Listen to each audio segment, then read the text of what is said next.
बड़ी खबर इस बीच ये भी आ रही है, खामनेई अपने परिवार समेत बंकर में छिप गए। उत्तरी तेहरान में किसी बंकर में छिपे हो सकते हैं खामनेई। ये बड़ी खबर आ रही है क्योंकि इजराइल की तरफ से जो लगातार हमले वहां पर हो रहे हैं, जो वहां पर एयर स्ट्राइक हो रही है, जिसकी वजह से वहां पर अच्छी खासी तबाही भी हुई है। लगभग 200 से ज्यादा ईरानियों के मारे जाने की भी खबर सामने आ रही है।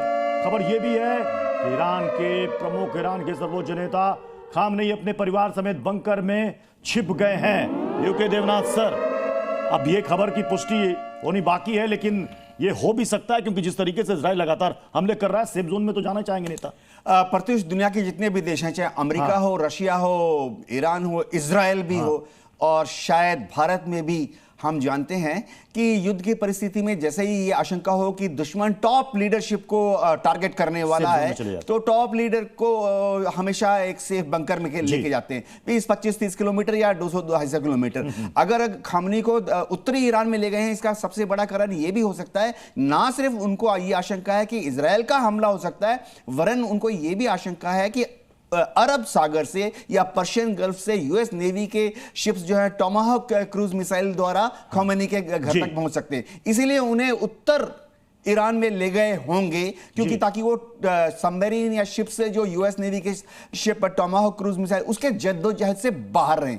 जी, लेकिन ये इसमें मैं श्याम सर आपसे एक बात समझना चाहूंगा कि ईरान की तरफ से धमकी खुले तौर पर अमेरिका, फ्रांस और ब्रिटेन को दी गई है कि अगर आपने हमारे किसी भी हमले को रोकने की कोशिश की तो अंजाम बुरा होगा। और यह सबको पता है मिडिल ईस्ट में अमेरिका के कितने सैन्य ठिकाने हैं, क्या उन पर अटैक कर सकता है ईरान?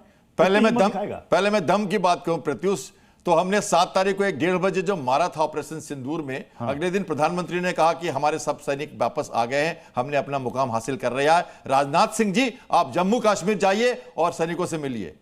यह है दम। बंकर में छिपने की जरूरत नहीं होती, जो देश हमेशा तैयार रहता है, क्योंकि लंबी लड़ाई हो तो बंकर से नहीं होगी, आपको बाहर रहना पड़ेगा। और नेतन्याहू बाहर भी रहते हैं, अंदर भी जाते हैं, लेकिन काम करते रहते हैं। अमेरिका के राजदूत ने कहा परसों कि 5 बार 3 घंटे में अटैक हुए हैं ईरान के इजराइल पर, मैं 5 बार बंकर में गया हूं। 2 मैसेज दिया था उन्होंने, एक तो कि लगातार सिविलियन अटैक कर रहा है ईरान, और दूसरा मैं बिल्कुल सेफ हूं।